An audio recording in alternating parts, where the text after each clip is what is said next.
Сәлем достар, бүгін сіздермен бірге беті тесік-тесік болып әрі жұмсақ болып пісетін құймақ дайындайтын боламыз. Бұның дайындалу жолы өте қарапайым жолмен дайындалады және көп ештеңені қажет етпейді. Ендеше видеоны соңына дейін қараңыздар және жасап көруге кеңес беремін. Алдымен құрғақ ыдысымызға жұмыртқамызды саламыз. Үстінен қантымызды салып, венчиктің көмегімен араластырамыз. Егер де миксермен араластырғыларыңыз келсе, олай да болады. Өз қалауларыңыз бойынша.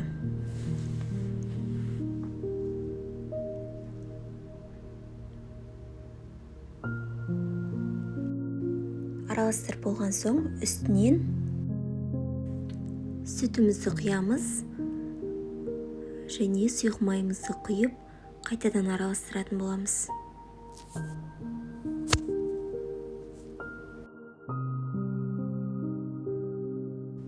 Араластырып болған соң, електен ұнымызды өткізіп қосамыз. Барлығын бірден қоспай, бөліп-бөліп қоссаңыздар болады. Қайтадан венчикпен араластырамыз. Ешқандай ұнның бөліктері қалып қоймау керек.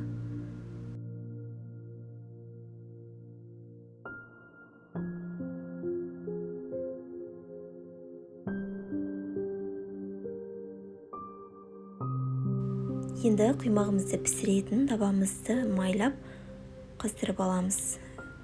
Қатты ашпаймыз астын. Қызып тұрған табамызға бір ожау тестімізді құямыз.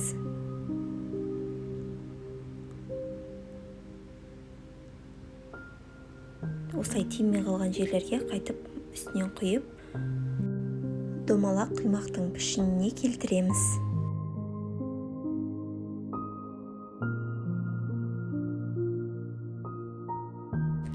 Бірақ екінші жағын ұзақ ұстамаймыз. Екінші жағын ұзақ ұстап қойған жағдайда қатты болып жан жағы сынғыш болып шығады.